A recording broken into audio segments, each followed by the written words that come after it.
Hey there, ready for a deep dive? Today we're tackling firearm safety. And I think even if you've never held a firearm, you'll find this interesting.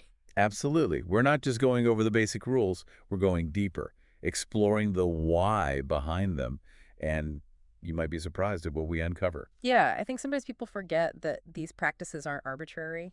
There's a reason behind each one. Exactly. Okay, so for this deep dive, we've got a whole stack of articles, research, even some personal experiences to draw from. Right. It's a pretty diverse mix, actually. It is. And one of the first things that jumped out at me was all these acronyms, like the Vital 4 ACTS, assume loaded, control muzzle direction, trigger finger off, see unloaded. Yeah, the ACTS. What struck me is how they're phrased as actions, not just ideas. That's a really good point. It's not just about knowing the concepts, it's about putting them into practice every single time. Right. It's like having this mental checklist running in the background. Exactly. And speaking of checklists, there's another acronym we found, Prove It Safe. Point, remove ammo, observe, verify, examine. Yep, that's the one. I have to admit, the first time I saw that, I thought, isn't that a bit much? Me too. But then I started thinking about, what could happen if you weren't that thorough. Right, and that's the key. Every step in Prove It Safe adds another layer of protection. If you skip one, you're increasing the risk. It's like having a safety net with holes in it. Not very effective. Exactly. Okay, that makes sense. And it's not just about when you're at the range or out hunting, right? The source material really emphasizes that responsible firearm ownership is a 247 thing. Absolutely. It's about recognizing that accidents can happen anywhere, anytime. So how you store a firearm when you're not using it becomes super important. Super important. The source material talks a lot about locked containers keeping firearms and ammunition separate. And this raises an interesting question, I think, even for people who don't own firearms. How should these things be handled in a community? I mean, it's a topic that generates a lot of debate. Oh, for sure, and for good reason. We're talking about preventing tragedies. Exactly. Okay, now here's where it gets really interesting. The source material dives into WHY unloading before transport or storage is crucial. And it's not just about someone grabbing a loaded gun, it's about physics. Right. There was this example about driving in a car. Okay. Imagine hitting a bump or having to slam on the brakes.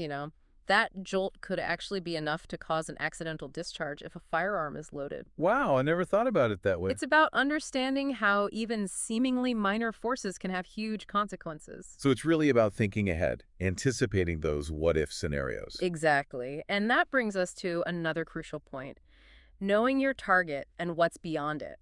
What do you mean? It's not enough to just hit what you're aiming at. You have to think about where that bullet's going to go if it misses, or even if it passes through the target. So what's behind the target? Exactly. Bullets can travel a surprisingly long distance, and they can ricochet off of things. Yeah, that's scary. And it's something I think a lot of people don't realize. Right. Especially when you think about things like shooting near buildings or on top of a hill. You never know where that bullet might end up. Right, or shooting at a hard surface or water. Absolutely.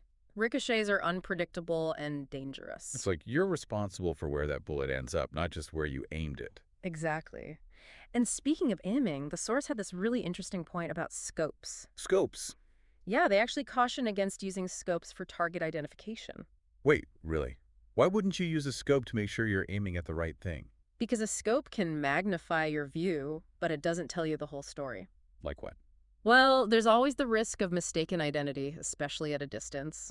And that's a huge problem. So you need to be absolutely certain before you even think about pulling the trigger. Absolutely. No question about it. Okay, that makes sense. Eh. And speaking of triggers, the source talks about this myth that even people who don't use firearms often believe, Yeah. that safeties make firearms foolproof. Yeah, the safety myth. It's a dangerous one. I'll admit, I used to think that safeties were like, well, a guarantee. The problem is that safeties are mechanical devices, and like any mechanical device, they can fail. So relying solely on a safety is a recipe for disaster. It's one layer of protection for sure, but responsible handling, knowing your target, following those safety rules we talked about earlier, those are the real safeguards. It's about being proactive, not passive. Exactly. And another point the source brings up is the importance of checking for obstructions in the barrel. Obstructions. Yeah, even something small, like a little bit of dirt or debris, can cause a major problem when you fire the gun. Seriously, it's like those tiny details that can have huge consequences. It's like that bump in the car we talked about earlier. You just never know. This is a lot to take in. I thought I had a decent understanding of firearm safety, but there's so much more to it than I realized. It's really eye-opening. It is. Okay, before we go any further, though, I want to talk a bit more about ammunition because the source material really emphasizes using the right type for your firearm. That's huge. Using the wrong ammunition can lead to malfunctions, damage to the firearm, even injury? So it's not just about grabbing any box of bullets that fit in the magazine. Definitely not. Each firearm is designed for a specific type of ammo, and using anything else is risky. And the source even mentions that just carrying the wrong type of ammo can be dangerous. I'm curious, why is that? Well, imagine you're in a stressful situation, maybe even a low-light situation. You need to reload quickly and you grab a box of ammo, but it's not the right one. You might not even realize it until it's too late. Oh, wow. So it's about eliminating any chance of error. Exactly. Especially when things get chaotic. This is a lot to absorb. It is, but it's crucial stuff. It really is. And it makes me realize just how much organization and meticulousness go into firearm safety. It's about having a system where safety is built into every step, from storage and transport to handling and use. And you know what else stood out to me? The source mentioned inspecting ammunition before you use it. Is that really necessary? Absolutely. Ammunition can be damaged, Right. or defective. And using it in that condition is just asking for trouble. So it's another layer of precaution. Exactly. It's about being proactive and making sure everything is in order before you even think about firing that weapon. This has been eye-opening. I thought I had a pretty good grasp on firearm safety, but there's so much more to it than meets the eye. It's a deep topic for sure, but laying this foundation is crucial. Well, I think we've covered a lot of ground here in part one. We have. We've explored the foundations of firearm safety, from the why behind the rules to the importance of using the right ammunition. But there's still so much more to uncover. In the next part, we'll delve deeper into specific scenarios, safe handling techniques, and why ongoing training is so important. That's right. We'll be getting into even more practical tips and insights, so be sure to tune in for part 2. Stay tuned. Welcome back. Last time we were talking about ammo. Right, using the right ammunition for your firearm. Exactly. And the source material had this warning about mixing different calibers of ammunition. Okay, that seems like common sense, but why call it out specifically? What's the danger there? Well, imagine you're in a hurry. Maybe it's even kind of dark. You grab a box of ammo, looks like what you normally use, but it's actually a different caliber. And you don't realize it until it's too late. Exactly. That's when you can have a real problem. Loading the wrong caliber can damage your firearm, and worst case scenario, could even lead to, injury. So it's about being absolutely sure, 100% certain. Right. The source really stresses labeling and separating your ammo. Just eliminating any chance of confusion, especially in those high pressure moments. That makes sense. So we talked about storage, but what about when you're actually moving around with a firearm? Oh, good question. The source material is really clear about this. Never run, climb, or cross obstacles with a loaded firearm. All about balance, right? Exactly. Anytime your balance is off, you're increasing the risk of something happening. Like tripping, stumbling? Exactly. You could accidentally discharge the firearm. And remember how we talked about physics? Even a little bump can have a big impact. Right, so many what-if scenarios to think about. Right, right. And the source also talks about never tossing or dropping a firearm across a ditch or over a fence, things like that. What's the logic there? Same thing, uncontrolled movement. If a firearm hits the ground, it could discharge. So even if you're trying to be careful. Always treat firearms with respect. Never assume they won't fire. Okay, that makes sense. What about if you're, say, out hunting, you take a break, just want to set your firearm down for a minute? Can you just lean it against a tree or something? Actually, the source advises against that. It seems harmless, but the firearm could slip, fall over, and, Discharge. Exactly. It's those little things, that could lead to something big. That domino effect. Always secure your firearm in a safe, stable position when you're not using it. Gun safe, a rack, even just laying it flat on a table, as long as it can't be knocked over easily. Got it. So we've talked about handling, but what about the environment? Does that matter? Oh, absolutely. The source material is big on being mindful of your surroundings. For example, you should never shoot near a building or on top of a hill, things like that. Wait, why not? What's wrong with shooting near a building? Think about where that bullet could go if you miss, or even if you hit your target. Bullets can travel a lot farther than you think, and they can bounce off of things. Okay, I see. It's not just about what's right in front of you, it's about what's beyond that, too. Exactly. A stray bullet could hit something or someone that you never intended to hit, and that's a responsibility we all share. Okay, that makes a lot of sense. What if, like, I'm with someone and they want to see my firearm? What's the safest way to hand it over? Before you hand any firearm to anyone, make absolutely sure it's unloaded. Even if you checked it 5 minutes ago, check it again. Why is that so important? I mean, isn't that obvious? Because assuming a firearm is unloaded is one of the most common causes of accidents. People get complacent, they think they know, and that's when mistakes happen. Physically check the chamber and the magazine, make sure they're empty. Wow, okay. And what about if someone's handing a firearm to me? What should I do? Same thing. Never accept a loaded firearm, even if the person handing it to you insists it's unloaded. So I should check it myself, Yeah. even if they seem, offended or something. Your safety is the priority. Yeah. Always better to double check. Okay, I get it. No assumptions. Switching gears a bit, what about those, the things you use to lock up a firearm? Secure locking devices. Yes, those. Why are they so important? They prevent a firearm from being fired, trigger locks, cable locks, gun safes, things like that. And the source is really clear that you should use them whenever a firearm isn't being used. So it's not just about keeping it from being stolen. Right. It's about preventing unauthorized access, especially by children or anyone who shouldn't be handling a firearm, just adding that extra layer of security. So not just any old lock will do, right? Yeah, no. Firearms come in all shapes and sizes, and the locking devices are often made for specific types. So you got to do your research. Exactly. Choose the right device, make sure it's installed correctly, and that it works properly. Good to know. What about ammunition? Where should that be kept? The source material is big on storing ammunition separately from firearms. It's just one more step to prevent unauthorized access to live rounds. So even if someone did get into your house, they couldn't just grab a gun and go. Right, exactly. And ideally, both firearms and ammunition should be locked up separately. Okay, what about where these storage areas are? Pick a place that's secure, discreet, where unauthorized people can't get to them. Out of sight, out of reach? Precisely. You're minimizing the risk. Okay, this is making a lot of sense. Yeah. So let's say I've got my firearm stored securely, I'm handling it responsibly, I'm being mindful of my surroundings. Anything else? Don't forget cleaning and maintenance. It's easy to overlook, but it's really important. Really? I thought that was more about, keeping it looking nice. That's part of it, but regular cleaning also makes sure your firearm is functioning safely and reliably. Dirt, debris, residue, it can build up. And cause malfunctions. Exactly. A clean firearm is less likely to malfunction. Okay, I'm convinced. So how often? Depends on how much you use it and what kind of environment you're in. But it's always good to clean it after each use, especially if you've been shooting in dusty conditions or wet conditions. And is there a right way to do it? Always make sure the firearm is unloaded before you start cleaning. And then follow the manufacturer's instructions. Use the right tools, the right solvents. What difference do the tools and solvents make? If you use the wrong stuff, you could damage the finish of your firearm or even some of the internal parts. That could affect its safety and how it works. So be gentle, be precise. Exactly. And don't forget about lubrication. That helps things run smoothly and prevents wear and tear. Okay, clean it, lubricate it. Anything else? Cleaning is also a great time to inspect your firearm. Look for cracks, rust, corrosion, anything unusual. So it's a 2-for-1, cleaning and inspecting. Right.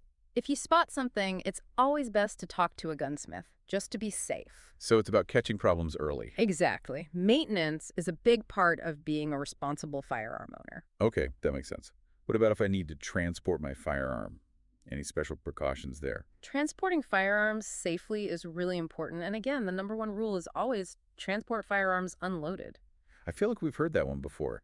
Why is it so important when we're talking about transporting firearms in a vehicle? Think about it. Bumps in the road, sudden stops, all those jolts and movements. If a firearm is loaded, it could go off. So even a little bump could be enough. Right. That's why unloading is so crucial. But it's not just about unloading it, it's about how and where you store it in your vehicle, too. So don't just toss it in the back seat. Definitely not. Use a locked case or container, something specifically made for firearms. It'll keep it safe and secure. Okay, and where should this case go? Usually the trunk is the safest place. Out of sight, out of reach. What about ammunition? You got it. It shouldn't be stored with the firearm. Most places actually have laws about this. So 2 separate locked containers. Exactly. Keep the ammunition separate and ideally in a container made for ammo storage. And that goes in the trunk too. Right. Secure, separate, out of sight. Makes sense. What if I'm traveling, across state lines, or maybe even to another country? Does that change things? Ah, yeah, that's where it gets a bit trickier. The rules can be different everywhere. So do your research before you go. Absolutely. Know the laws of where you're going and where you're driving through. And if you're flying, check the airline's rules too. International travel, that's a whole other level. What do you mean? You'll probably need permits, licenses, customs declarations, all sorts of things. Talk to the embassy or consulate of the country you're going to well in advance. So it's not as simple as just packing your gun in your suitcase. Nope, not at all. You got to be prepared. Wow, it's a lot. Okay, let's say I'm brand new to firearms. What's the first thing I should do? Get some training. That's the foundation of everything. Find a qualified instructor, get some hands-on experience. So reading a book, watching a video, not enough. Not even close. You need that in-person instruction. What kind of stuff should be covered in training? You'll learn the safety rules, of course. Right. How to operate a firearm, how to load and unload it safely, marksmanship techniques, safe storage, transportation, even the laws around owning a firearm. It's a lot more than just learning to shoot. Oh yeah, for sure. It's about understanding what it really means to own a firearm responsibly. So find a program that fits your skill level and the kind of firearm you want to use. So beginner handgun course is different from like an advanced rifle course. Right, exactly. And it's not just about that first training. Take refresher courses, practice regularly. Always be learning. Exactly. And keep up with the laws, the technology. Everything's always changing. Okay, so it's like being a lifelong learner when it comes to firearms. You got it. Okay, all of that makes sense. Sadly, we hear about firearm accidents all the time. What are some of the common causes? And how can we prevent them? You're right. Accidents do happen. Usually it's because of negligence, carelessness, or just not having proper training. Firearms aren't inherently dangerous. It's human error that causes the problems. So knowing the rules isn't enough. You got to follow them. All the time, every time. And the most common mistakes. They involve those basic safety rules we talked about earlier. Treat every firearm as if it's loaded. Keep that muzzle pointed in a safe direction. Finger off the trigger until you're ready to shoot. And know what you're shooting at and what's behind it. No exceptions. Right. And it sounds like mishandling firearms during cleaning or loading is another common cause of accidents. It is, because that's when people get complacent or they rush things. Slow down, focus, follow the procedures every single time. Makes sense. What about storage? Can improper storage lead to accidents? Absolutely. If a firearm isn't stored safely, especially if there are kids around, that's a huge risk factor. So safe storage is part of responsible ownership. It's essential. Okay, this might be a tough one, but what about alcohol or drugs? They don't mix with firearms, right? You're absolutely right. Alcohol and drugs impair your judgment, your coordination, everything. Never handle firearms if you've been drinking or using drugs. So no exceptions. None. It's just not worth the risk. Good advice. We've covered a lot of ground in this part, from handling and transport to storage and cleaning. We've talked about the common mistakes and how to avoid them. But there's still more to explore. In the next part, we'll look at some broader issues, things like mental health, suicide prevention, even technology and innovation. Right. Firearm safety is a complex issue with a lot of different facets, and we'll be diving into some of those in our final part. Stay with us. Welcome back. We've covered so much ground already, but in this final part, I'm really excited to look ahead. Yeah. Thinking about the future of firearm safety, there's a lot happening. So much potential. Where do we even start? Well, smart guns, for sure. Smart guns. They've been getting a lot of attention, but honestly, I think a lot of people don't really understand how they work. Yeah, I'm a little fuzzy on the details myself. What exactly makes a gun smart? So basically, they use technology to control who can fire them. Okay. Like a super advanced safety feature. So not just anyone can pick it up and shoot it. Right. One common type uses fingerprint recognition. Only authorized users, people whose fingerprints are registered, can fire the gun. That's wild. Sounds like something out of science fiction. Are there other types of smart gun technology? There are RFID chips, for example. RFID. Yeah, radio frequency identification. So the chip's in a wearable device, like a bracelet, and the gun is programmed to recognize that specific chip. Like a wireless key. Yeah, exactly. Without it, the gun won't fire. Okay, so this is all pretty new technology, but it sounds like it could really cut down on accidents. Huge potential there, especially when you think about kids getting hold of a firearm or unauthorized users. Absolutely. Okay, so smart guns, what else? What other innovations are out there? Well, how about personalized ammunition? Personalized ammo. What's that? So it's ammo that's been microstamped or encoded with a unique identifier, basically a fingerprint for each bullet. The fingerprint for a bullet. Wow. And that identifier, it can link the bullet back to the specific firearm it was fired from. And the owner of that firearm. Right. Law enforcement is really excited about this, could be a huge help in investigations. Makes sense. It's like a tracking system built into every bullet. Mm. Pretty incredible. So smart guns, personalized ammo, anything else you're excited about? Advanced training simulators. Simulators, like what pilots use. Exactly. But these use virtual reality to create really realistic shooting scenarios. You can practice without using real bullets. Yep. Improve your marksmanship, Nice. decision-making, situational awareness, all in a safe environment. So like a virtual shooting range. That's a great way to put it. And think about the possibilities for law enforcement training or military training. They could practice responding to like high-pressure situations, even dangerous situations. Exactly, without putting anyone at risk. I think simulators have huge potential. It's amazing how technology can bring those real-world experiences into a safe setting. Right. And it's not just about training. Simulators can also be used for education. Oh, interesting. How so? Well, they give people a safe way to learn how firearms work, see why those safety rules are so important, and really understand the consequences of not following them. So powerful tools for both teaching and training. Exactly. We're talking about a future where technology not only makes firearms safer, but changes how we think about them, how we learn about them. This has been an incredible journey. I've learned so much, not just about the rules, but about the whole philosophy of firearm safety. Yeah, me too. It's really about a mindset, right? Right. A commitment to being responsible. You got it. And it's not just a one-time thing, it's a process. You're always learning, adapting, thinking about every action, every decision. And it sounds like it's not just about individuals, it's about communities, about policymakers, Yeah. about everyone working together. Exactly. It's about creating a culture of safety where everyone understands the seriousness of firearms. And acts accordingly. Right. It's a big challenge, but I think we can get there. I hope so too. Yeah. Well, that brings us to the end of our deep dive. And honestly, I've never thought about firearm safety in this much depth before. Me neither. It's been eye-opening and really thought-provoking. It has. It's a conversation we all need to be having. Absolutely. And for those listening, we'd love to hear your thoughts on this deep dive. What surprised you? What resonated with you the most? Join the conversation on platform. Let's keep learning from each other. And working towards a safer future together. Absolutely. Until next time, stay safe and stay curious.